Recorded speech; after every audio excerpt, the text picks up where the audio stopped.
반갑습니다. 환영해 주셔서 감사합니다. 저 사실 지금 통합 측 사모로 섬기고 있지만 저희 모교회는 고신입니다. 네, 저희 모교회가 부산에 있는 은한교회라고요. 꽤 알려진 좋은 교회인데 거기서 신앙교육을 잘 받았고 또 하나님 더 하실 일이 있어서 또 다른 교단에 사모가 되게 하신 것 같습니다. 이미 장로님 기도를 통해서 은혜를 너무 많이 받아가지고요. 제가 가게 안 하고 가도 될 것 같아요. 저는, PPT 제 사진 말고요. 제 PPT 잠깐 띄워주시고요. 네. 아이가 4명입니다. 네, 별로 없죠. 첫째가 대학생이에요. 둘째가 고등학생이고요. 셋째가, 중학생이고, 넷째가 초등학생입니다. 그래서 저희 집에는 초중고대 아이들이 다 포진해 있고요. 아들, 딸입니다. 부러우신가요? 네. 더 낳으시면 됩니다. 네, 제가 책을 보여드리는 이유는, 책 자랑하는 거 맞는데, 첫 번째 책 말씀 심는 엄마라는 책을 출간했을 때, 전 사모가 아니었습니다.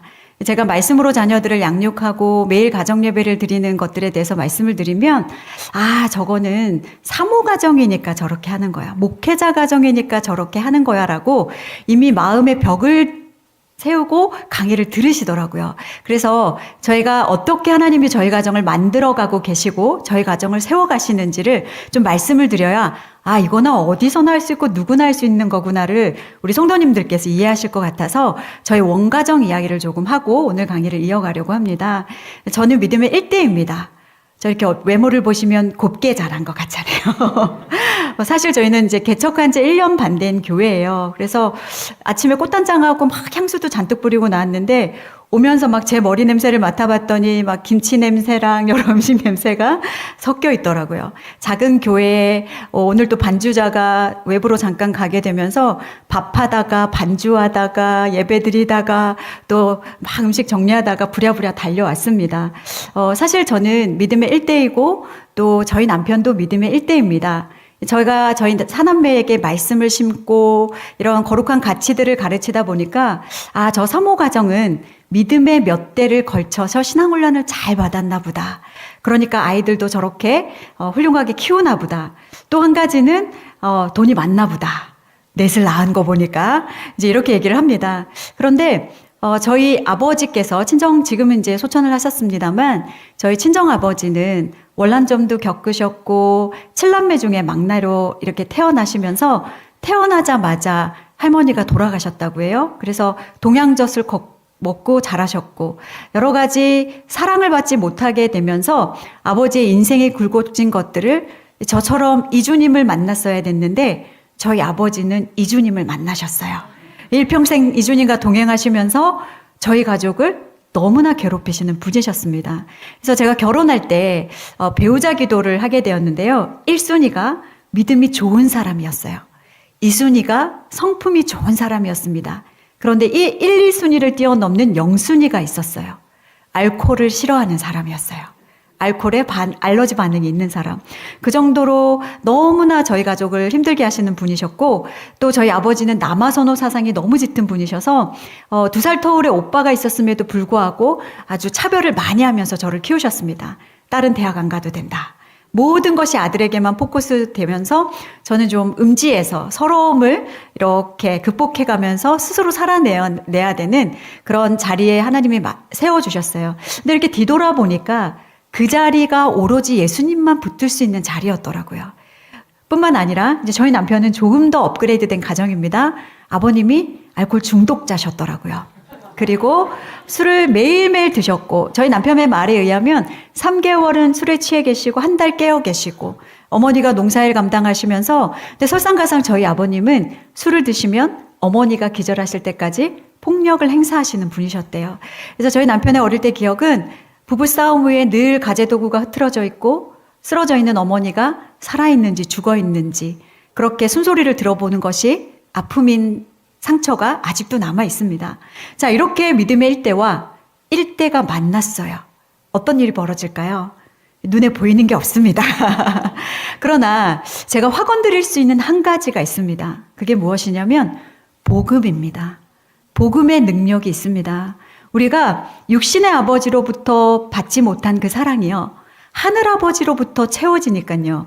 우리의 연약함과 부족함과 그 결핍이 더 이상 결핍이 되지가 않더라고요. 그래서 우리 자녀들에게도 저는 완벽한 부모도 아니고 완전한 부모도 아닙니다. 늘 연약하고 부족한 부모이지만 그럼에도 불구하고 제가 힘을 낼 수 있고 좋은 부모라고 얘기할 수 있는 그 단 한 가지는 이 아이들에게 나의 연약함을 딛고 완전하신 하나님을 소개할 수 있다는 거. 그 아버지를 붙들게 했을 때 우리의 자녀들의 인생이 온전히 하나님 앞에 붙들림 바 되는 인생이 될 줄로 믿습니다. 그렇게 믿음의 1대와 1대를 만나게 하셨고 저희에게는 정말 차고 넘치는 은혜로 사남매를 허락해 주셨어요. 저희 친정에서 얘기하시더라고요. 제가 넷째를 가졌을 때 너무나 해맑게 어머니께 찾아뵀어요. 어머니, 저희 넷째 가졌어요. 제가 이렇게 말씀을 드렸더니 저희 어머니가 이렇게 위아래로 저를 이렇게 훑어보시고 주방으로 확 들어가시더라고요. 그리고 정확하게 10초 뒤에 저희 남편의 등짝을 후려치는 소리가 들렸습니다. 그리고 나오셔서 저에게 째려보시면서 한마디 하셨어요. 니네 어떡하려고 자꾸 낳니? 도대체 어떡하려고 자꾸 낳니? 그때 당시 이제 저희 아버님이 살아계셔서 전화를 드렸어요. 아빠, 저희 넷째 가졌어요. 제가 이렇게 해맑게 말씀드렸어요. 근데 몇 분 동안 말씀이 없으신 거예요. 저는 전화가 끊어진 줄 알았습니다. 근데 이제 저희 남편 이름이 이형동을 쓰는데요. 형동의 그 땡땡땡땡땡땡땡땡땡땡땡땡땡. 제가 감히 여기서 그 육두문자를 얘기할 수가 없습니다. 처음부터 끝까지 저희 남편 욕을 하시면서 이 세상에서 가장 나쁜 놈이라고 하고 전화를 끊으셨어요. 그리고 저희 어머니는 2달 동안 연락을 끊으시더라고요. 저희 너무나 서운했어요. 아니 우리가 무슨 불륜을 저지른 것도 아니고 안 낳는 이 세대에 넷을 낳겠다는데 왜 저렇게 싫어하실까? 근데 제가 저희 어머니의 카톡을 한 문장을 긴 문장을 받고 오열을 하게 되었습니다. 첫 문장에서 마음이 무너졌어요. 이 세상에서 내 딸 고생할 거 좋아할 엄마가 어디 있니? 그 한마디가 엄마가 얼마나 손주 낳는 기쁨보다 손주를 안는 기쁨보다 구질구질하게 지리멸렬하게 살아가는 그 딸아이의 생활을 보니 딸아이의 사는 모습이 너무나 가슴 아프셨던 것 같아요. 그런데 넷째가 태어나자마자 버선발로 올라오셨어요. 그리고 그물봉을 투척해주고 돌아가셨습니다. 저희가 부자여서 아이를 4명 낳은 것도 아니고요. 저희는 이 말씀을 신뢰합니다. 시편 127편 3절에 보면은요. 보라, 자식들은 여호와의 기업이요 태의 열매는 그의 상급이로다. 네, 알아요. 우리 자식들 생각하면 아멘 안 나오는 거 압니다. 그러나 하나님의 말씀이기 때문에 우리 다시 아멘 해보겠습니다. 보라, 자식들은 여호와의 기업이요 태의 열매는 그의 상급이로다. 아멘. 교회 안에서도요 요즘 아이들을 낳지 않으려고 합니다.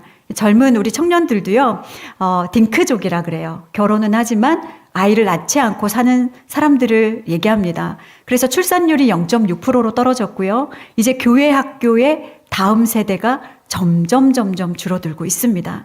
저는 전국의 많은 교회에 강의를 갑니다. 그런데요, 통계에 의하면 10교회 중에 8교회가 교회 학교가 사라지고 있습니다. 그래서 우리 어르신들께, 우리 권사님들께, 어머님들께 간곡히 말씀드리고 싶은 것은 우리 때 고생하고 살았으니 니네는 애들 낳지 말아라 이런 얘기 하시면 안 돼요. 성경적이지 않습니다. 그래서 우리 딸들에게, 며느리들에게 할 수만 있다면 하나님 주신 생명들을 왜? 여호와의 기업은요. 그분의 유산이에요. 그분의 상속입니다. 뿐만 아니라 그분의 상급이래요.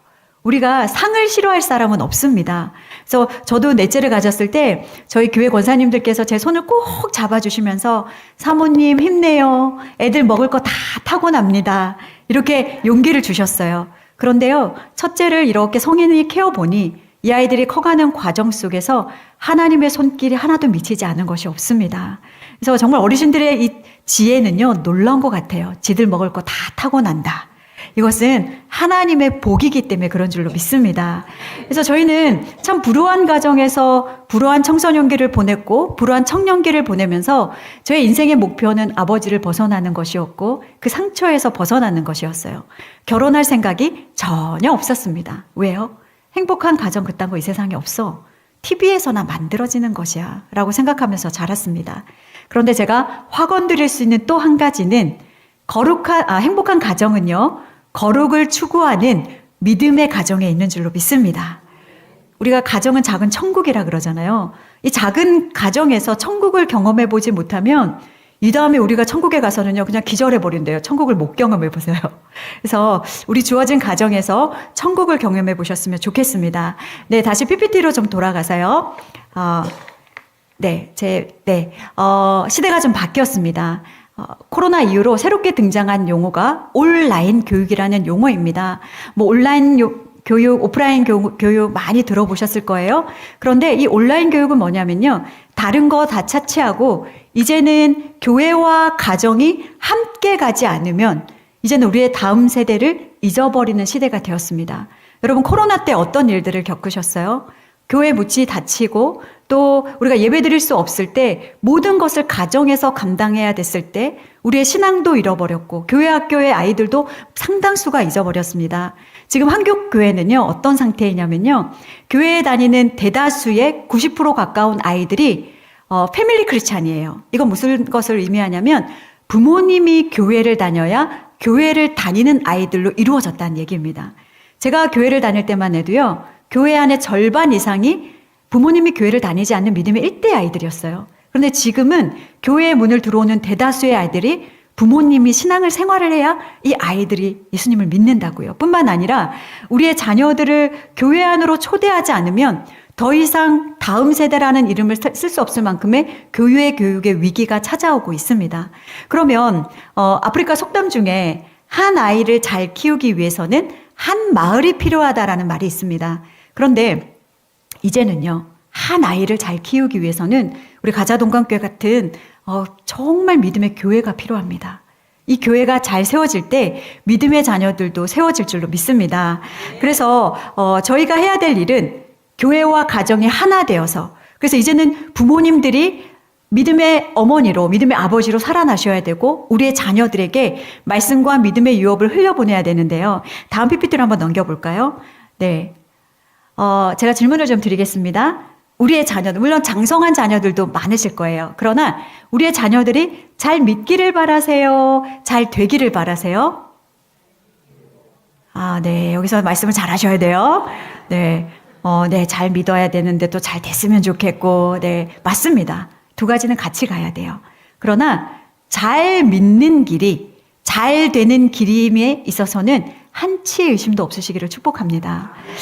제가 13년 전에도 새롭게 하소서라는 프로그램에 한번 출연을 했었고 3년 전에도 한번 출연을 하게 되었습니다. 그때 주영훈 씨가 이 얘기를 하시더라고요. 자녀를 내가 키우면 내 수준으로 자라고 하나님이 키우시면 하나님의 수준으로 자란다. 여러분은 누구의 수준으로 키우고 계신가요? 저도 4명의 자녀를 키우고 있습니다만 우리가 다른 것은 다 하나님께 맡겨요. 하나님, 나의 일생을 주님께 맡깁니다. 주님, 교회도 맡깁니다. 모든 것 다 맡깁니다. 근데 우리 애들은 안 돼요, 주님. 얘네들은 제가 키워야 되겠어요. 그래서 우리는 로드맵을 짭니다. 어느 유치원 보내고, 어느 초등학교 보내고, 고등학교, 대학교까지 어떤 기업에 들어가서 어떤 몇 평의 집에 살면서 부귀영화를 누리기를 간절히 소망하는 마음들이 부모의 마음입니다. 그런데요. 어르신들 앞에서 너무나 죄송한 말씀이지만 저도 이렇게 아이들을 키우다 보니 제가 할 수 있는 것이 아무것도 없는 거예요. 제가 해줄 수 있는 것도 아무것도 없는 거예요. 그래서 제가 저희 아이들이 어릴 때부터 믿음의 가치로 붙들게 된 2가지가 있습니다. 그것이 다름 아닌 말씀과 가정 예배였어요. 왜? 다른 것은 물려주지 않아도 사실 물려줄 것도 없고요. 무슨 개척교회 사모가 돈이나 있겠습니까? 늘 저희 아이들이 농담처럼 얘기해요. 우리 집 그지잖아요. 우리 집 그지잖아요. 맨날. 그래서 그지로 자라는 게 슬프니? 아니요, 그렇진 않아요. 행복해요. 라는 얘기를 합니다. 그래서, 한 3년 전 저희 이제 18주년 결혼 기념일 때 저희 아이들이 이벤트를 해주는 거예요. 저는 3월 1일에 결혼을 했습니다. 대한독립 만세를 부를 때 저희는 부모독립 만세를 불렀어요. 할렐루야. 근데 그렇게 이제, 결혼 기념일 때 뭐 저희가 선물을 챙기고 이런 부모는 아닌데, 잠깐 방에서 나오지 말라고. 그러더니 나오세요 그러자마자 저희 2 부부에게 수갑을 채우는 거예요. 2 부부는 사회에 심각한 무리를 일으켰기 때문에 지금 사남매위원회에서 재판을 받겠습니다. 그래서 저희는 재판에 회부되었습니다. 둘째가 판사였고요. 첫째가 검사더라고요. 셋째가 형사였고 넷째가 증인이었습니다. 넷째가 이렇게 4명이 쪼르륵 서서 죄목을 하나하나 나열하기 시작했어요. 18년 동안 싸우지 않은 죄, 저희가 안 싸웠을까요? 아니요. 저희는 아이들이 있는 앞에서는 싸우지 않습니다. 왜? 저희는 부모님의 싸움을 너무나 오랫동안 보고 자랐기 때문에 더 이상 이 상처가 저희 아이들에게 유전되지 않고 싶은 거예요. 그래서 아이들이 잠든 후에 싸우거나 식탁에서 서로의 얼굴을 웃으면서 보면서 카톡으로 욕을 해요. 그래, 그래서 잘했다는 거야? 뭐 이러면서. 그래서 전혀 아이들은 저희 부부가 싸우는지 모르고 컸어요. 근데 제가 이제 이 내용을 SNS에 올렸더니, 사모님 대단하십니다. 막 이런 얘기를 하셔서, 아니에요. 저희는 아이들 잠들 때 싸웁니다. 근데 이 댓글을 아이들이 보고서는요, 엄청난 배신감을 느끼는 거예요. 근데 이제는 알아요. 예, 가정에 기류라는 것이 있지 않습니까? 그래서 이렇게 이제 있다가 좀 우리 사이가 냉랭해 보이면, 둘이 싸우셨어요? 이렇게 물어봐요. 그럼 그렇다고 얘기합니다. 근데 중요한 것은 그 제목들 너머에 이런 제목이 있었습니다. 돈도 없으면서 애를 넷이나 낳은 죄. 네, 또 돈도 없으면서 행복한 죄. 그리고 불법인 우리나라에서 불법인 눈에 콩깍지를 넣어 사용한 죄 등등등 해서 주님 오시는 날까지 부부로 살 것을 명받았습니다. 행복한 가정 없다고 생각했어요. 그런 부모 밑에서 자랐습니다. 그러나 믿음의 가정에 하나님을 모시고 우리가 시편 127편 말씀에 보면 여호와께서 집을 세우지 아니하시면 세우는 자의 수고가 헛되며 여호와께서 성을 지키지 아니하시면 파수꾼의 깨어있음이 헛되도다라고 말씀합니다. 우리가 주님께 붙들림 받은 가정이 되지 않으면 행복이고 그 어떤 것도 우리에게 아무 소용이 없다는 것입니다. 그래서 시편 말씀에 또 이런 말씀이 있습니다. 사람은 입김보다 가볍대요. 우리 성도님들께서 겨울에 후 하고 불어보시면 입김이 확 나가지만 3초도 있지 못한 채 사라집니다. 우리의 인생이 그렇대요. 그러면 하나님이 없는 인생은 모든 것이 헛된 것이 우리의 인생이라면 하나님 아버지가 우리 가정의 주인이 되어 주시지 않으면 행복할 수가 없다는 것입니다. 그래서 저는 우리 성도님들께서 이 역대상 말씀을요, 좀 암송을 하셨으면 좋겠고, 더 나아가서는 집안 곳곳에 붙여두시고, 우리 하나님이 어떤 분이신지를 좀 날마다 선포하셨으면 좋겠어요. 하나님은요, 승리와 위엄과 모든 것이 다 주님께 있습니다. 부와 기가 주께로 말미암았을 뿐 아니라 모든 권세와 능력과 이 만유의 주제가 되사 모든 사람을 크게 하심과 강하게 하심이 누구 손에 있다고요? 주님 손에 있다고요. 유아나 누리가 우리는 유통기한이 있는 이 세상에 살아갑니다. 요즘 의학기술이 좋아졌다고 해서 100년 시대라고 얘기합니다. 우리는 끽해봐야 100년밖에 못 살아요. 그런데 영원한 나라, 주님 계신 그곳에 위해서 우리가 어떤 것을 소망하고 있고 하나님을 신뢰하고 있는가. 그래서 빨리 우리의 자녀를 주님께 올려드리는, 아마 이 자리에서 우리 권사님들, 집사님들의 그 눈물의 기도가 하나님의 마음에 닿는 줄로 믿습니다. 그래서 우리 자녀들을 돌이켜 주실 것이고, 또 이 자리에는 홀로 믿음 생활하시는 우리 성도님들도 계실 거고요. 저도 믿음의 1세대여서 그 자리가 얼마나 외롭고 지치는 자리인지 잘 알고 있습니다. 저는 친정가정을 위해서 36년째 구원을 놓고 기도하고 있어요.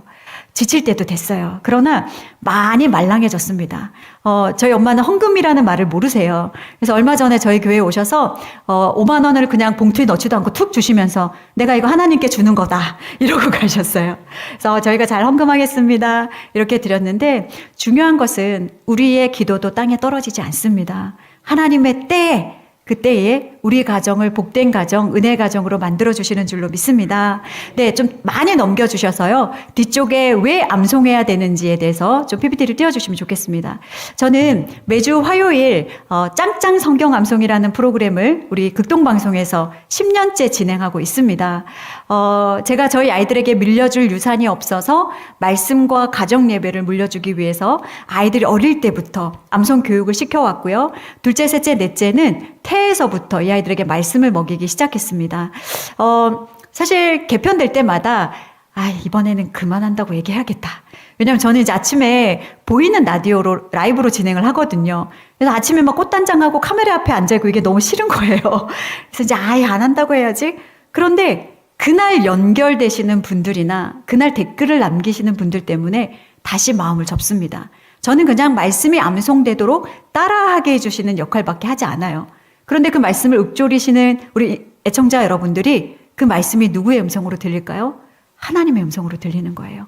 본인에게 말씀하신 하나님의 위로로 들으시는 거예요. 그러면서 살아나시는 것들을 보게 됩니다. 제가 지금은 상공산 비전 성경 암송학교라는 학교에서 강사로 섬기고 있습니다. 근데 처음에는 이 학교의 강사가 아니라 수료생이었어요. 그래서 제가 암송을 하려고 갔던 게 아니라 저희 천방지축이었던 첫째 아이가 16개월 되었을 때에 이 아이를 등에 업고 이제 말씀을 암송시키기 위해서 그 학교의 문을 열고 찾아갔어요. 근데 탁 들어갔더니요. 세상에나 만상에나 아이들을 암송시켜주는 곳이 아니라 어머니들을 교육시키시는 곳인 거예요. 그래서 어머니들을 6주 동안 100절의 말씀을 암송시킵니다. 그래서 맨 뒷자리에 제가 그랬어요. 아, 나 잘못 왔다. 환불받아서 도망가야지. 이런 생각이었어요. 그런데 그날 공교롭게도 암송한 말씀이 우리 성도님들이 잘 알고 계시는 쉐마 말씀입니다. 이스라엘아 들으라. 우리 하나님 여호와는 오직 유일한 여호와이시니 너는 마음을 다하고 뜻을 다하고 힘을 다하여 내 하나님 여호와를 사랑하라.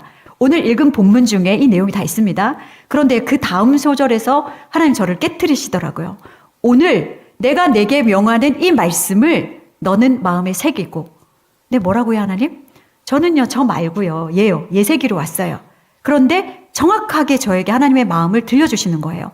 오늘 내가 내게 명하는 이 말씀을 너는 마음에 새기고 내 자녀에게 부지런히 가르치며 집에 앉았을 때든지 길을 갈 때든지 누워있을 때든지 일어날 때든지 이 말씀을 강론할 것이며 앉았을 때든지 일어날 때든지 안과 바뀌고요. 시공간을 초월하는 거예요. 그것을 내 자녀에게 부지런히 가르치고 강론하래요. 그리고 내 집 문설주와 바깥문에 기록하래요. 이 말씀이 저의 사명의 말씀이 되었고 제가 말씀 심는 엄마가 되기 전에 말씀 먹는 엄마의 자리에서 미친 듯이 말씀을 먹기 시작했습니다. 그렇게 말씀을 먹고 나니 저의 계획과 저의 지식과 저의 경험이 아니라 하나님의 말씀으로 자녀들을 키워야 된다라는 사명을 주셨고 지금도 꾸준하게 성인이 된 자녀에게도요. 날마다 그리고 저희 자녀들과 매일 가정 예배를 드리면서 이것들의 가치를 이어나가고 있어요. 그럼 도대체 왜 암송을 해야 될까요? 왜? 우리가 암송하면 좀 다들 거부감이 많으세요. 그리고 과거형에 머물러 있는 경우가 많습니다. 아유, 암송이요. 저 제자훈련 받을 때 많이 했죠. 과거형이에요. 저 초등학교 때 했었죠. 대학교 때 내비게이터 암송 했었어요. 그런데 우리가 하나님을 사랑한다면 다음 PPT 한번 넘겨주실까요? 우리가 요한복음 1장 1절 말씀에 이런 말씀이 있습니다. 태초에 말씀이 계시니라 이 말씀이 하나님과 함께 계셨으니 이 말씀은 곧 하나님이시니라. 우리는 성경의 절대적 가치를 믿는 사람들입니다. 그리고 말씀이신 하나님을 믿습니다. 아멘. 그렇다면 이 말씀이신 하나님을 우리 마음에 모셔드리지 않을 이유가 없어요. 그분이 우리 마음에 들어오면요. 엄청난 일이 벌어져요. 왜요? 말씀과 성령은요. 절대 분리되지 않습니다. 말씀이 계신 곳에 성령이 계시고요. 성령이 계신 곳에 말씀이 계세요. 둘은 항상 연합사역을 하십니다. 그래서 우리가 말씀이 들어올 때 성령 하나님은 그 말씀을 통해서 우리에게 주님의 음성을 들려주시고 하나님의 뜻대로 살아갈 수 있도록 우리를 도우시는 거예요. 근데 요한복음 1장 14절 말씀에 이 말씀이 있어요. 말씀이 육신이 되어 우리 가운데 거하심에 우리가 그의 영광을 보니 아버지의 독생자의 영광이요 은혜와 진리가 충만하더라. 여러분 은혜와 진리가 충만한 삶을 살기를 원하시지 않습니까? 근데 더 놀랍게도요. PPT 하나만 더 넘겨볼까요? 거기에 보면 우리가 말씀을 마음판에 새기는 것만으로요. 그냥 마음판에 새길 때 하나님과 사람들에게 은총과 기중의 여김을 받는데요. 저는 이 말씀이 저의 삶의 실제가 되었거든요. 그냥 저는 말씀을 사모해서 그 말씀을 제 마음에 모셔드렸을 뿐인데 하나님도 저를 사랑하여 주심이 느껴지고요. 사람들 앞에서도 기중의 여김을 받는 것이 느껴집니다. 가장 중요한 것은 말씀이신 하나님이 내 안에 들어올 때 하나만 더 넘겨볼까요?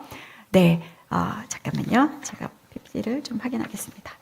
네, 말씀이신 하나님은 성자 하나님, 성부 하나님, 성령 하나님을 우리 안에 모셔드리는 것. 그것이 말씀의 핵심입니다. 그래서 우리 성도님들 하나님 음성 듣기를 원하시잖아요. 그렇죠? 유튜브에 보면 하나님의 음성 듣는 법 조회율이요. 몇백만 부를 찍습니다. 조심하셔야 돼요. 이단들이 깔아놓은 판이 너무나 많습니다. 가장 확실한 음성은 말씀이에요. 가장 확실한 기도 응답도 말씀입니다. 가장 파워풀한 기도 능력도 말씀이에요. 그래서 그럼 우리 성도님들 이제 연로하신 우리 성도님들께서는 아유, 뭐 암송 그거야. 나이나 젊은 사람들이야 하는 거지. 우리처럼 뭐 나이 많은 사람들이 새겨지나? 라고 또 핑계를 대실까봐.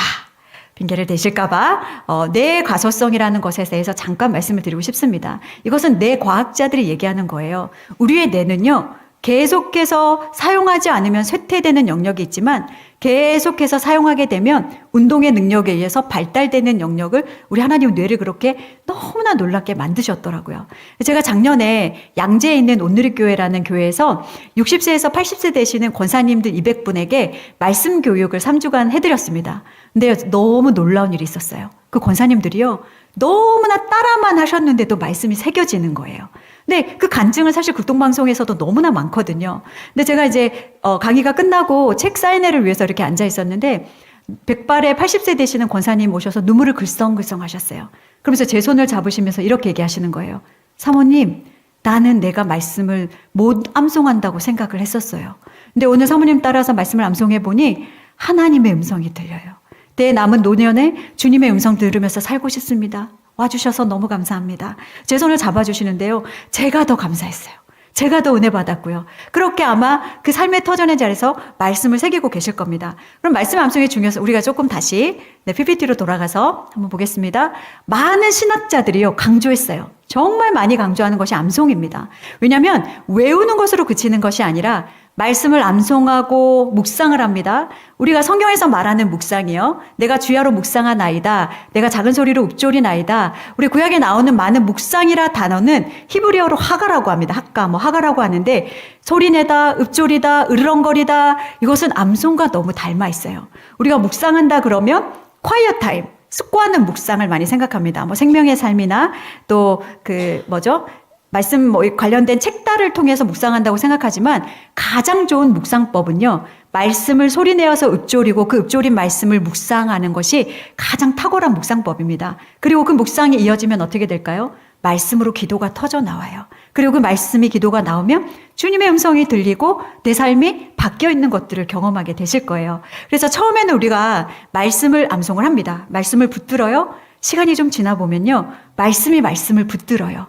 그리고 시간이 좀 더 지나 보면 말씀이 나를 붙들고 있는 은혜를 경험하실 줄로 믿습니다.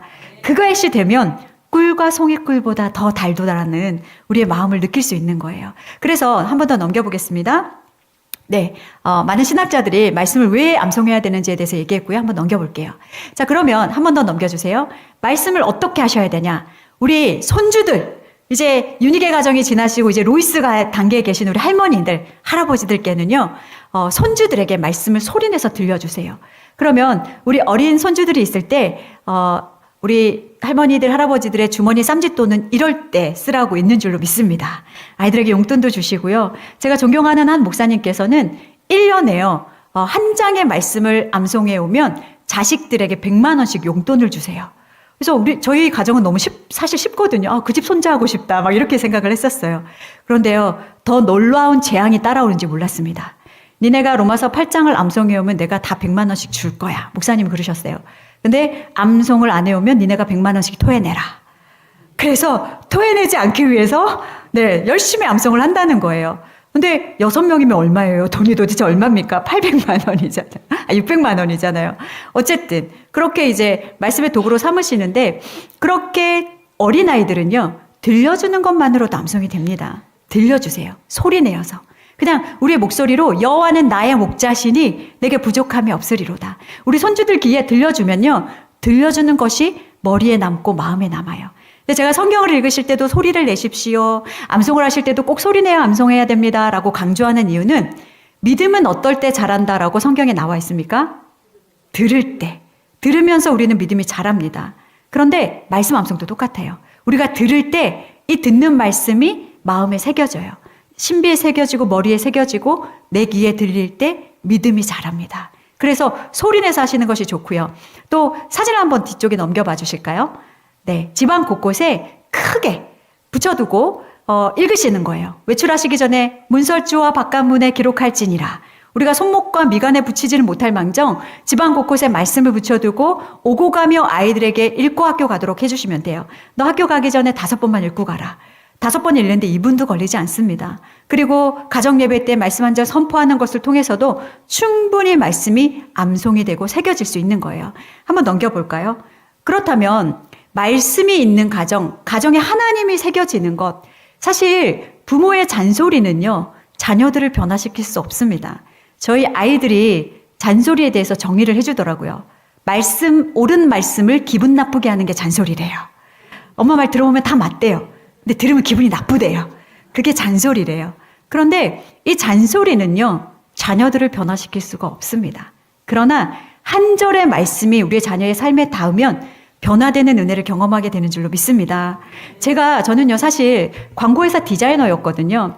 자녀 양육에 대한 이런 생각이요, 요만큼도 없던 사람이었어요.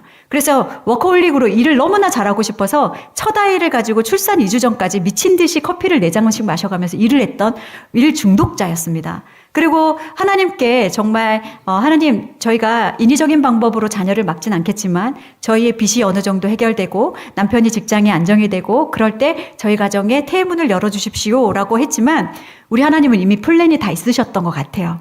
결혼한 지 한 달 만에 허니문 베이비로 첫 아이를 주시더라고요. 기쁘지가 않았어요. 그리고 제가 첫 아이를 낳고 내가 또 아이를 낳으면 내 손에 장을 지시리라.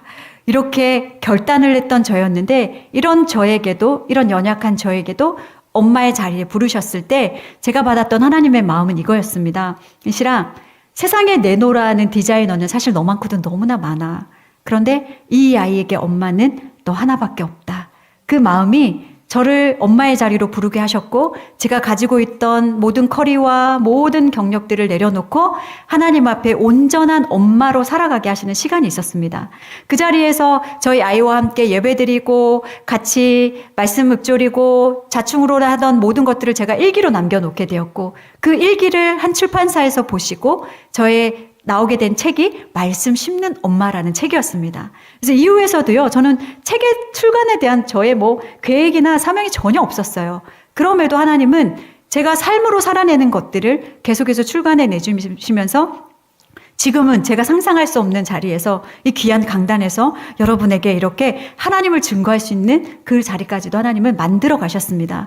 그래서 여러분의 가정이 하나님이 새겨지시기를 원하신다면 가정에서의 복음의 소리가 계속 있으셔야 돼요. 여러분, 우리 가정에서 얼마만큼의 복음을 얘기하고 계십니까?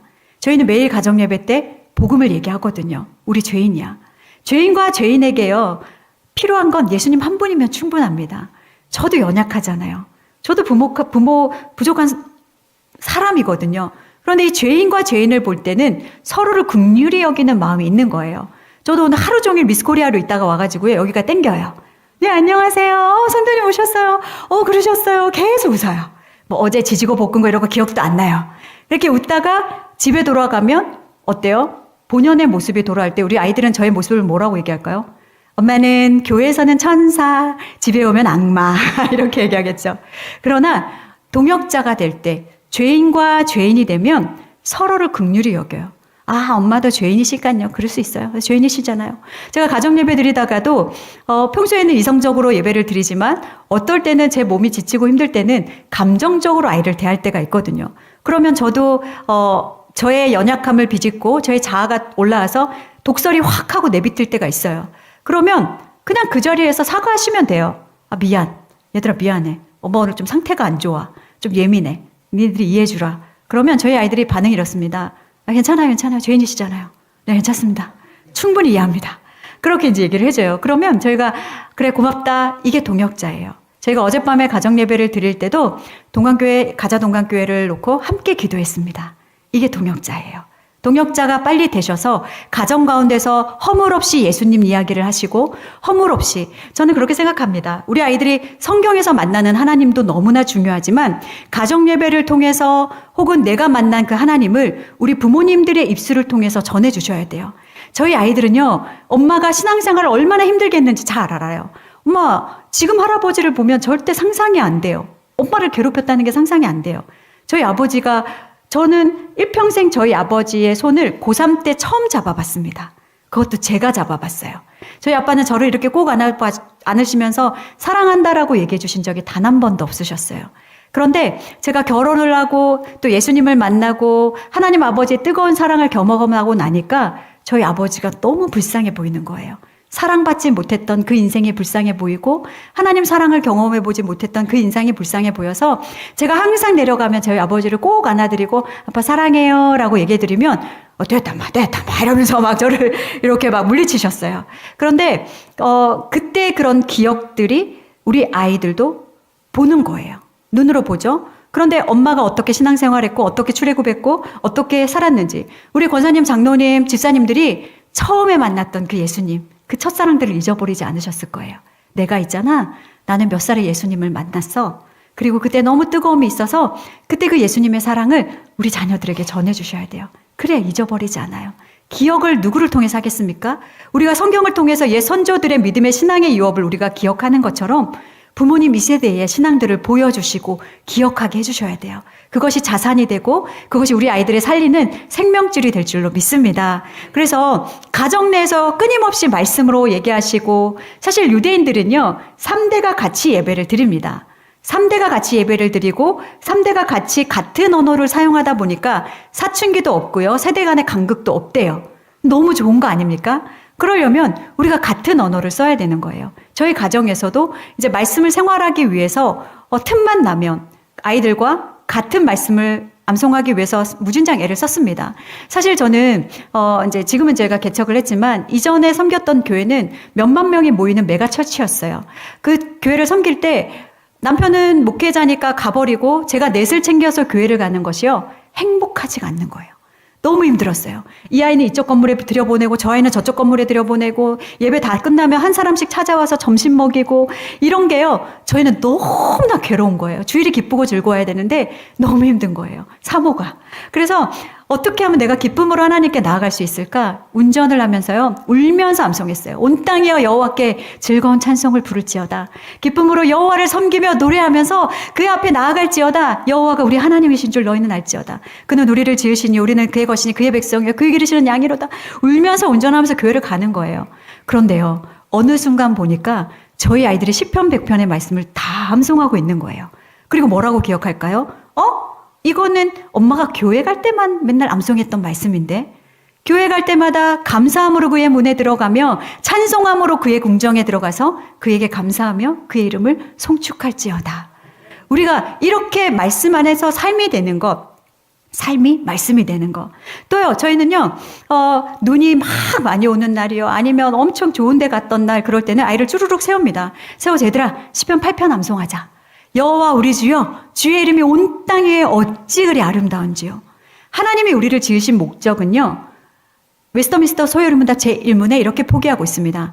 하나님을 영화롭게 하고 그분을 영원토록 즐거워하래요. 우리 각자 성도님을 지으신 목적을요. 하나님을 영화롭게 하고 그분을 영원토록 즐거워하래요. 우리의 가정을 만드신 목적이 무엇일까요? 잘 먹고 잘 살고 아니에요. 하나님을 영화롭게 하고 그분을 영원토록 즐거워하기 위해서. 자녀를 왜 주셨을까요? 자녀도 이녀 자녀들이요. 하나님을 영화롭게 하고 그분을 영원토록 즐거워하라고 우리를 지으셨어요. 그러면 이 지으신 것에 합당한 반응이 있어야 되는 것이 피조물인 우리가 해야 될 일입니다. 그러면 하나님을 영화롭게 하고 그분을 영원토록 즐거워하기 위해서 우리는 뭘 해야 돼요? 하나님을 예배해야 돼요. 그분을 찬양해야 돼요. 어디서나. 그래서 휴가지를 가면 가는 곳에서 예배하고 찬양하고 좋은 것이 있으면 주님께 감사하고 반응하고 이것이 가정 예배인 것입니다. 한번 넘겨볼까요?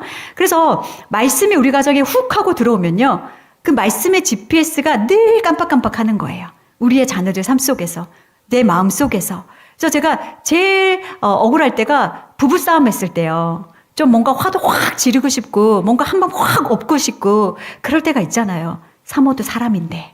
그런데 그럴 때마다 여지없이 제 마음에서 성령의 알고리즘이 움틀움틀합니다. 사랑에 관련된 말씀을 주시고요. 오래 참음에 관련된 말씀을 주시고요. 화목을 주도하라는 말씀을 주시고요. 그러면 어떻게 해요? 우리는 그냥 말씀에 반응해야 되는 거예요. 그분이 주신 음성대로 가는 것. 그것이 믿음의 삶인 것입니다. 시간이 많이 되었지만 제가 10분만 더 하고 가정예배가 너무 중요해서요. 사실 이거 1시간 반짜리 가정예배 강의인데 짧고 굵게. 왜냐하면 이 말씀과 가정예배가 같이 가야 됩니다. 한번 넘겨보겠습니다. 네. 저희 집은 이제 아이들이 아주 어렸을 때부터 매일 가정예배를 사수해 왔습니다. 저희가 가정예배를 잘 지속할 수 있었던 몇 가지를 여러분과 나누고 싶은데요. 첫 번째는 저희 집에는 6명의 예배자가 있어요. 그리고 6명의 예배 인도자가 있습니다. 이 말은 아이들도 돌아가면서 예배를 인도한다라는 얘기예요. 자, 이게 어떻게 가능할까요? 교회에서는 목사님의 질서에 따라서 예배를 드려야 되고 많은 공동체들이 뭔가 연륜이 있고 가르칠 수 있는 사람이 예배를 인도해야 되는데 어떻게 아이들이 예배를 인도하지? 자, 가정 예배는요. 공교회에서 드려지는 예배와는 좀 결이 다릅니다. 교회에서 드려지는 예배는요. 질서를 따라서 드려야 되고 하나님 세우신 모든 그 결을 따라서 드려야 되는 것이 맞습니다. 그러나 가정예배의 문헌이나 역사를 보더라도 어떤 형태나 어떤 것이 없어요. 그러면 무엇을 하면 되냐면 자, 가정예배에서는요. 계급장 다 떼고 만나세요. 저희 남편도 목사님이지만 저희의 10수년간의 가정예배 가운데 설교를 한 것이 손가락으로 꼽을 만큼 없어요. 그러면 죄인과 죄인이 만나서 매일매일 하나님을 기억하고 기념하고 반응하는 시간이에요. 자, 뭐라고요? 가정예배는 죄인과 죄인이 만나서 가르치는 시간이 아니라 하나님을 기억하고 기념하고 인식하고 반응하는 시간이요. 뭘로 반응할까요? 감사로 반응하시면 되고 회개로 반응하시면 되는 거예요. 우리가 가정예배를 잘 드려야겠다라는 어떤 틀을 맞춰두고 그 틀 안에 우리 자녀들이 들어오지 않으면 가정예배 실패했다고 낙심하고 안 드리고 또 가르치려고 하니까 우리에게는 성경적인 자원이 없는데 가르치려는 순간 어떤 오류를 범하게 될까요? 네, 자녀들 앉혀놓고 잔소리들을 하게 돼요. 기쁘게 즐겁게 자, 얘들아, 시편 23편 같이 말씀 읽자. 여호와는 나의 목자시니 내게 부족함이 없으리로다. 그가 나를 푸른 풀밭에 쫙 하고 나서 여기서 목사님들은 뭐라고 얘기를 하시는데 난 해줄 말이 없네. 그러니 이제 행동이 보이기 시작합니다. 야, 허리 세워서 앉아. 돌아다니지 마. 똑바로 앉아. 야, 눈 크게 떠. 너 예배 드릴 때 자세가 아니다. 제 입에도 찰싹찰싹 붙죠? 많이 해봤어요. 네, 그러다가 이제 무슨 얘기를 하게 됩니까? 더 이상 할 얘기가 없으면 너 성적이 왜 그 모양이야? 너 머리는 그 꼬라지가 또 그게 뭐니? 자, 이러면서 아이들의 행동 한 가지 한 가지가 지적하게 되면서 가정예배의 온도가 뚝뚝뚝뚝 떨어지고 야, 이딴 가정예배 나는 드리고 싶지 않사오니 니네만 드리세요 하고 우리 아이들이 다 뛰쳐나가는 거예요. 그런데 예배는요. 즐거워하고 기뻐해야 됩니다. 그리고 좋은 기억이 있어야 돼요. 그래서 어제는 이제 대학생인 저희 첫째가 예배를 인도하는 날이었습니다. 그래서 이 아이가 예배 인도하면서 어제는 이제 저희 아들 친구가 같이 와서 예배를 드렸는데 밤 늦게 저희가 손잡고 서로를 축복하는 기도를 쭉 했는데 친구 녀석이 걔도 이제 교회를 다니는 애거든요. 그래서 사모님 저만 축복받고 가기에 죄송하니까 저도 여기 가족들과 교회를 위해서 축복을 좀 하고 가고 싶습니다. 그래서 이제 그 아이가 또 축복을 해줘서 저희가 아멘으로 받았습니다. 그렇게 모이는 공동체가 예배를 드려야 되는데 왜 자녀를 예배자로 세우셔야 되냐면요. 어린아이들과 젖먹이들의 입으로 권능을 세우시며 이는 원수들과 보복자들을 잠잠하게 하려 하심이니이다. 우리가 예배를 드린다는 것은요. 남녀노소 상관이 없어요. 자녀 유무와도 상관이 없습니다. 우리를 각자 예배자로 부르셨고 우리의 예배를 받기 원하신다면 공동체가 모여서 가정이라는 공동체도 하나님 앞에 예배로 반응해야 되는 건 이건 마땅히 해야 될 우리의 부르심 앞에 반응이에요. 그래서 가정 예배를 잘 드리시기 위해서는 PPT를 좀 넘겨주시겠습니다. 저희 집에 다양한 순서가 있는데요. 한번 보여드릴게요. 네, 넘겨주세요. 저희 아이들이 특순이 있어요. 이렇게 예배 때 와서 누군가 특순을 하고 나면 가정 예배에 고스란히 가지고 오더라고요. 그 다음에 이제 악기를 사용하면 또 악기를 가지고 특순을 하기도 하고요. 저희 집은 아이가 한 명씩 태어날 때마다 가정 예배 성도 수가 늘어났잖아요. 그러면서 생기게 된 것이 성가대입니다. 넘겨볼게요. 네, 1인 성가대부터 자매 성가대, 사남매 성가대, 부부 성가대, 또 엄마 성가대, 아빠 성가대도 있어요. 그래서 아이들이 인도하다가 오늘 아버지 성가대 있습니다. 내가 오늘 성가대야. 있습니다 하면 하는 거예요. 왜요? 주님 앞에 반응하는 시간이기 때문에. 그렇게 아이들과 즐겁고 기쁘게. 근데 아이들의 눈높이에 맞춰주지 않고 어른들의 눈높이에 맞춰주시면요. 우리 아이들이 예배 안으로 들어오기가 참 힘듭니다. 어린아이들의 성장에 맞춰주시지 않고 똑바로 앉아라 400장 1절부터 4절 부르겠습니다. 이러시면 다 옆에서 이러고 있는 거예요. 즐겁고 기쁘게 아이들의 눈높이에. 그렇다고 아이들이 항상 그 자리에 머물러 있지 않습니다. 제가 존경하는 은왕교회, 네, 저희 모교회에 이제 은퇴 장로님이세요. 장로님께서 정말 연로하실 때 저에게 와서 교육을 4주간 받으셨어요.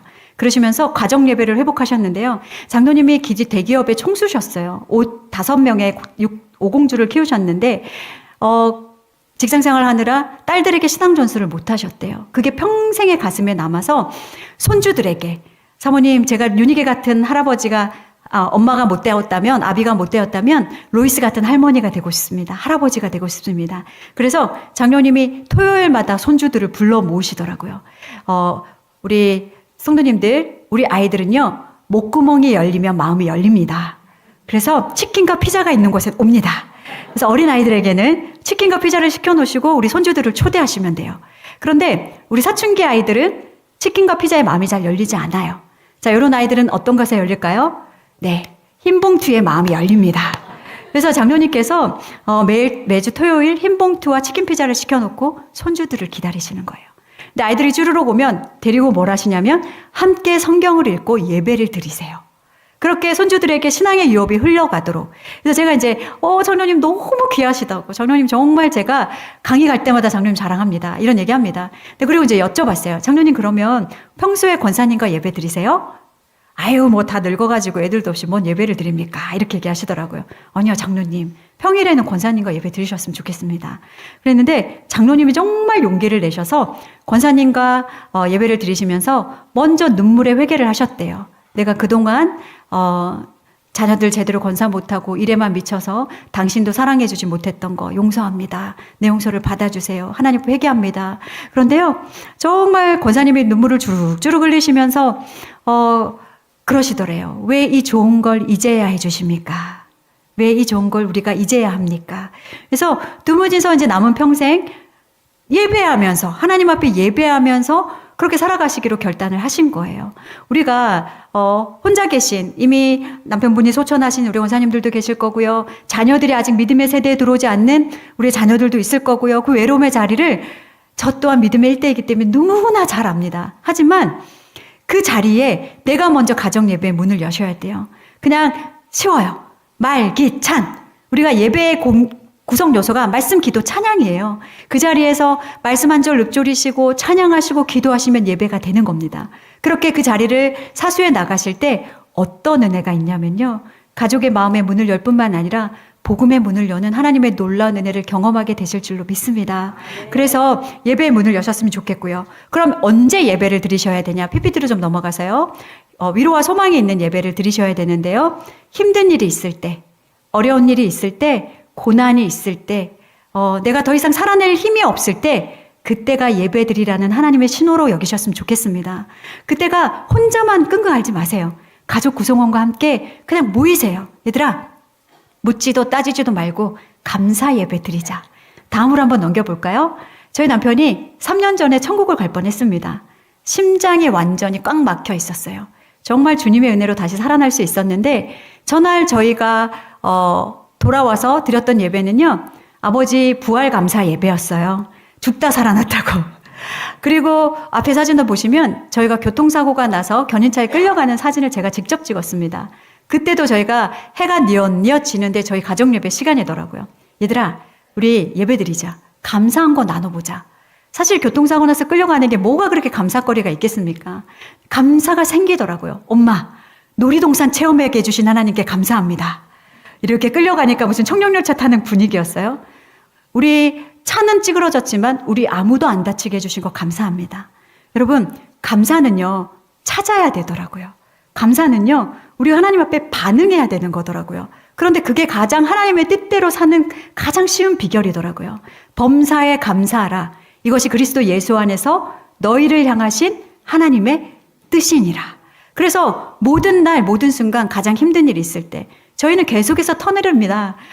터널이 끝나면 또 터널이고요. 터널 끝나면 또 터널이에요. 하지만 그 터널 속에서도, 터널 끝에서도 주님과 늘 동행하면서 내 주 예수 모신 것이 그 어디나 하늘나라, 초막이나 궁궐이나 높은 산이나 거친 들이나 이것이 문제가 되지 않는 것은 우리가 그 산을 뛰어넘지 못하는 것이 아니라 그곳에 주님이 우리와 함께 해주시기 때문입니다.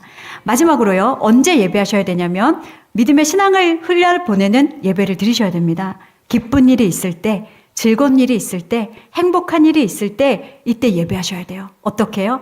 감사로 반응하시는 거예요. 자, 요즘은 아이 1명 정도 낳으면요, 아기 데리고 호텔에서 생일 잔치를 해주더라고요. 하셔요. 하나님 물질의 은혜를 주셨다면 상관없습니다. 그러나 중요한 것은 기승전 예배여야 합니다. 생일을 맞으셨나요? 맛집 가세요. 선물 주고 받으세요. 그렇지만 마지막에 모여서 우리의 이렇게 또 한 해를 살 수 있었던 건 누구의 은혜라고요? 주님의 은혜라고요. 입학할 때, 졸업할 때, 성적이 올랐을 때, 합격했을 때, 출간했을 때, 뒤에 한번 사진 보여주실까요?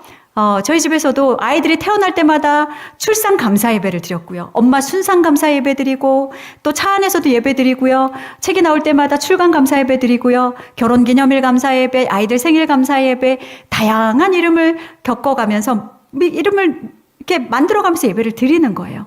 왜? 이 모든 것이 누구의 은혜라는 걸 알려줘야 이 믿음의 유산이 흘러갈까요? 하나님의 은혜라는 거.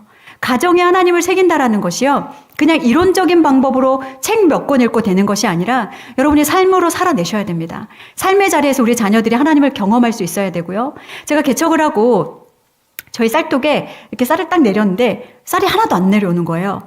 그래서 제가 이제 아이들 들으라고, 여러분 저희가 뭐 쌀이 없어서 굶어 죽을 만큼 가난하지 않습니다. 오해하지 않으셨으면 좋겠어요. 쌀독을 딱 내리면서 들으라고 제가 기도했습니다. 하나님, 저희 이제 개척도 했는데 일용할 양식은 주님이 다 책임져 주세요. 예수님 이름으로 기도합니다. 하고 이제 했어요. 그런데요, 하나님 이때부터 저희 쌀독에 쌀을 채우시기 시작하시는데요. 갑자기 아까 말씀드렸던 장로님이 전화가 왔어요. 사모님, 쌀 필요하지 않으세요? 20kg 택배로 보냅니다. 아니, 장로님 감사합니다. 받았어요. 그 다음에 저희 집에 오는 사람마다 어깨에다가 20kg씩 메고 들어오는 거예요. 쌀 필요하지 않습니까? 이러면서. 제가 주위에 쌀 없어요라고 얘기한 적도 없고요. 저희 무슨 SNS에 올린 적도 없었어요. 근데 그때부터 채우시기 시작하는데 200kg가 넘어갑니다. 제가 목회를 접고 쌀 장사를 해야 되나 순간 고민을 했어요. 그럴 때 이제 주위에 다 개척교회 나누고 하면서 가정 예배 때 아이들이 이제 그 얘기를 하는 거예요. 엄마, 왜 쌀을 구하셨어요? 왜 쌀을 구하셨어요? 돈을 구하셨어야지 왜 쌀을 구하셨냐고. 그래서 제가 막 박장대소하면서 예배 시간에 웃었습니다. 근데 며칠 전에 이제 김치가 똑 떨어진 거예요. 제가 이제 김치가 없네 그랬더니 아이들이 김치 기도하지 마세요. 김치 기도하지 마세요. 돈으로 구하세요. 그래서 제가 기도 제목을 바꿨습니다. 주님, 김치를 살 수 있는 돈을 허락하여 주시옵소서. 아직 막 이렇게 채워지고 있지는 않는 것 같아요. 중요한 것은 우리 아이들이 예배를 통해서 경험할 수 있어야 돼요. 하나님의 살아계심들을. 그래서 아까 사진에 좀 보여주시면 재미있는 사진이 하나 있습니다. 요것만 얘기하고 마칠게요. 가운데 사진을 보시면요, 저희 셋째 딸아이가 첫 월경이 터졌던 날이었어요. 생육하고 번성해서 땅이 충만할 수 있는 은혜를 문을 열어주신 거잖아요. 이날 저희가 이제 저희 남편의 2차 성징이 일어나면 꽃다발을 안겨주고, 사실 저런 이야기는 저희가 음지에서 부끄러운 이야기로 삼았지만 요즘 아이들은 그렇지 않습니다. 그래서 이제 꽃다발을 주고 축하해주고 저희가 사랑이의 생명의 문을 할 수 있는 그 문을 여신 하나님께 감사하는 예배를 드렸어요. 예배를 드리는데 저희가 이제 감사 예배를 드리면 블레싱 샤워라 그래서 말씀으로 축복해주는 시간이 있습니다. 이 아이에게 어떤 말씀으로 축복해줄까? 그래서 이제 말씀으로 축복해주고 나서 돌아가면서 덕담 축복의 한마디씩을 하는데, 저도 사랑아, 너에게 생육하고 번성할 수 있는 은혜를 허락하신 하나님께 감사한다. 성결하고 정결하게 너의 몸을 잘 지켜서 이 다음에 사라와 같은 열방의 민족의 어머니가 되기를 축복한다 하고 제가 축복을 해주었어요. 그런데 저희 이제 셋째 사춘기에 한참 있던 저희 이제 둘째 오빠야가 이렇게 축복을 했습니다. 사랑아, 축복한다. 네가 드디어 소녀에서 숙녀가 됐구나. 이제부터 혼전 순결을 지키도록 해. 그래서 저희가 3초 동안 침묵을 했어요. 그러다가 아멘 했습니다. 뭐 좋은 독담이니까요. 하지만 이러한 소소한 이러한 서로의 축복의 기억들이 우리의 자녀들에게 고스란히 남더라고요. 우리 아버님들이 어디 가서 위로받으시겠어요? 뭐 남들처럼 술을 먹고 뭐 몸을 푸시겠어요? 뭐 어디 가서 다른 일들을 하시겠어요? 위로가 필요한 날 그냥 가운데다 손을 얹고 가족들의 위로를 받으면 돼요. 하나님, 이 힘들고 어려운 영혼에 하나님 위로함 주시옵소서. 저희 남편이 동일한 은혜를 받았었거든요. 정말 어려운 터널을 지나가곤 힘든 시기에 그러한 내색을 아이들에게 한 번도 해본 적이 없었어요. 저희 남편은 항상 사택 앞에서 5분씩 기도하고 들어왔거든요. 자기 힘든 얼굴이 아이들에게 전가되지 않기 위해서. 근데 아내인 저는 알죠. 한 입으로 20년 넘게 덮고 살았는데 왜 모르겠어요. 그런데 그날 인도했던 아이가 아버지 오늘은 좀 특별한 예배를 드리길 원합니다. 아버지 가운데 와서 무릎 꿇고 앉으세요. 뭐 하려고 그래? 이러면서 이제 가운데 가서 무릎 꿇고 앉았어요. 그랬는데 저희 아이가 그러는 거예요. 막내부터 돌아가면서 아버지 등에 손 얹고 축복하겠습니다. 근데요, 막내부터 돌아가면서 뭐 대단한 기도도 아니에요. 하나님, 오늘 아빠 되게 힘든 날인데 아버지 도와주세요. 뭐 이런 기도를 해요. 근데 점점 기도가 쌓일수록 저희 남편의 등짝이 흔들리기 시작하고 바닥에 눈물이 폭포수처럼 쏟아지기 시작해요. 나중에 예배 후에 저희 남편이 그런 고백을 하더라고요. 시편 128편에 보면요. 내 안방에 있는 내 아내는 결실한 포도나무 같으며 내 식탁에 둘러앉은 자식들은 어린 감람나무 같으리로다 말씀이 있는데요. 저희 남편도 4남매로 컸지만 한 식탁에 둘러앉아서 밥을 먹어본 기억이 단 한 번도 없는 가정에서 자랐습니다. 늘 식탁에 엄마 아빠랑 앉아서 밥 먹을 때 아버지가 밥상을 뒤집으셨고 하지만 4명의 자녀를 통해서 위로받고 축복받는 이 은혜를 생각하니 아버지 은혜가 아니고서는 설명할 수 없는 길이잖아요. 그래서 눈물로 그날 예배를 나누면서 저희가 더욱더 하나가 되는 시간이었습니다. 성도 여러분, 가정 예배 드리셔야 돼요. 우리 아내를 위해서 위로해 주시고 힘들어 보이는 자녀가 있습니까? 그냥 가서 어깨만 잡아주시고 손만 잡아주셔도요. 그냥 위로가 되실 거예요. 왜? 우리는 혈연을 나눈 공동체를 넘어 언약을 가지고 있는 공동체이기 때문입니다. 그래서 2가지 기억하셔야 돼요. 가정에 하나님을 새기기 위해서는 말씀과 가정 예배가 필수다. 그래서 우리 이 자리에 참석하신 우리 귀한 성도님들의 가정이 작은 교회로 세워져서 우리 가자 동강교회가 온전한 복음의 나팔의 역할을 감당할 수 있는 큰 교회가 될 수 있기를 마음 다해 소망합니다.